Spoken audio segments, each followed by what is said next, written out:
Olá a todos, eu me chamo Paulo Henrique. Atualmente eu sou aluno do programa de pós-graduação da Universidade Federal de São Paulo e eu vou apresentar para vocês o meu projeto de pesquisa de iniciação científica realizado durante a minha graduação em Engenharia Química pela mesma universidade, intitulado Cinética de Ciclos Sucessivos de Desorção de Níquel-Zinco em coluna de leito fixo com recirculação diluente, modelagem via redes neurais artificiais. Esse projeto foi realizado com a orientação do professor Tiago Dias Martins, também da Universidade Federal de São Paulo, campus Diadema. Esse trabalho foi baseado nos experimentos realizados pela professora Araceli Seolato, em que realizou 10 ciclos sucessivos de adsorção-desorção para a remoção de diversos metais em solução,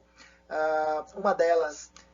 contendo níquel e zinco, em leito fixo, utilizando como adsorvente a alga marinha Sargassum filipendula e para a etapa de desorção utilizando uma solução de ácido sulfúrico como eluente. Os modelos fenomenológicos abordados por Seolato foram Bohrt-Adams e Ten-Liu. Entretanto, esses modelos fenomenológicos demonstraram certas limitações ao descrever o processo como um todo, uma vez que a cada ciclo a cinética muda e a relação de equilíbrio para uma solução binária em que a desorção de um metal tem interdependência com a do outro metal não é conhecida, e dado que no primeiro ciclo a alga está nova e ao entrar em contato com o eluente ocorre a lixiviação e com isso ocorre alterações no empacotamento do leito, e todas essas interações modificam a cinética a cada ciclo. Para isso, uma alternativa para modelar todos os ciclos são as redes neurais artificiais, que elas são baseadas no cérebro humano e são capazes de predizer, utilizando com exemplos,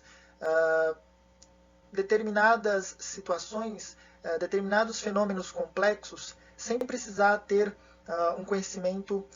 sobre os parâmetros do modelo e as variáveis do modelo. Com isso, o objetivo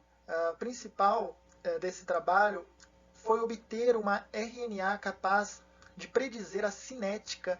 desses 10 ciclos sucessivos de desorção dessa solução binária de níquel e zinco em leito fixo com recirculação desse eluente ácido sulfúrico. Para isso,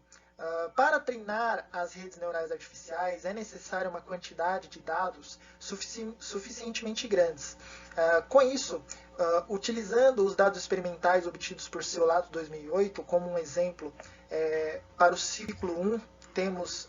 o tempo em decorrência da concentração de níquel e zinco na solução, foram gerados 200 dados utilizando o software Table Curve para geração de dados por interpolação desses dados iniciais experimentais. Após a obtenção para cada ciclo desses 200 dados, ao final desses 10 ciclos, foram gerados 2.000 dados para inserção e treinamento da rede neural artificial, das redes neurais artificiais, utilizando como entrada as concentrações de níquel-zinco no tempo posterior, as concentrações de níquel-zinco no tempo atual, para obter uma única rede neural artificial que conseguisse predizer as concentrações no tempo posterior. Foi utilizado para treinamento 70% desses dados, para teste 15% desses dados e validação os outros 15%. Com o método de otimização de Levenberg e McCord, variou-se o número de camadas intermediárias, a princípio uma camada intermediária e 2 camadas intermediárias, os números de neurônios que contém nessas camadas intermediárias, de 1 a 30, e as funções de ativação tangente, logarítmica e linear entre essas camadas intermediárias e a camada de saída. Essas combinações resultaram em aproximadamente 500 redes neurais artificiais treinadas. Entretanto, utilizando apenas uma camada intermediária, os resultados eles não se mostraram satisfatórios, uma vez que a melhor rede obtida para uma camada intermediária 4,1,2 obteve erro de 16%, sendo um R², o coeficiente de determinação, 0,89. Por outro lado, quando as redes neurais artificiais foram treinadas com duas camadas intermediárias, os resultados se mostraram muito mais interessantes, sendo a estrutura 4, 4, 13 e 2, ou seja, 4 neurônios na primeira camada intermediária e 13 neurônios na segunda camada intermediária, sendo as funções de ativação logarítmica, logarítmica e linear. Obtivemos erro médio de simulação 8,29%.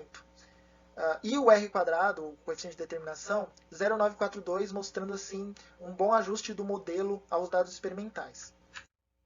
Aqui nós podemos ver os erros da melhor RNA obtida para cada componente da mistura.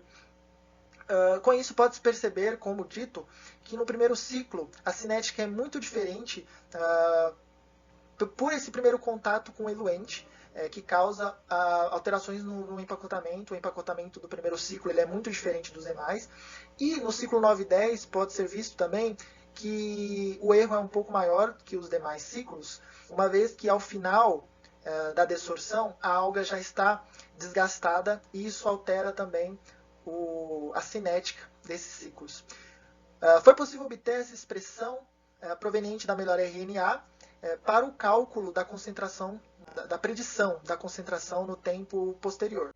Aqui podemos ver os gráficos de predição da RNA em relação aos pontos experimentais do ciclo 1, em que obtivemos o maior erro, e do ciclo 7, em que obtivemos o menor erro e o melhor ajuste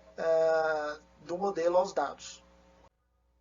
Por fim, foi possível concluir que a RNA 4, 4, 13 e 2, ou seja, com duas camadas intermediárias, 4 neurônios na primeira camada intermediária, 13 na segunda camada intermediária, mostrou alta precisão ao descrever os dados experimentais para os 10 ciclos de desorção, sendo um erro de predição para esses 10 ciclos de 8,99% e coeficiente de determinação 0,942, mostrando assim um bom ajuste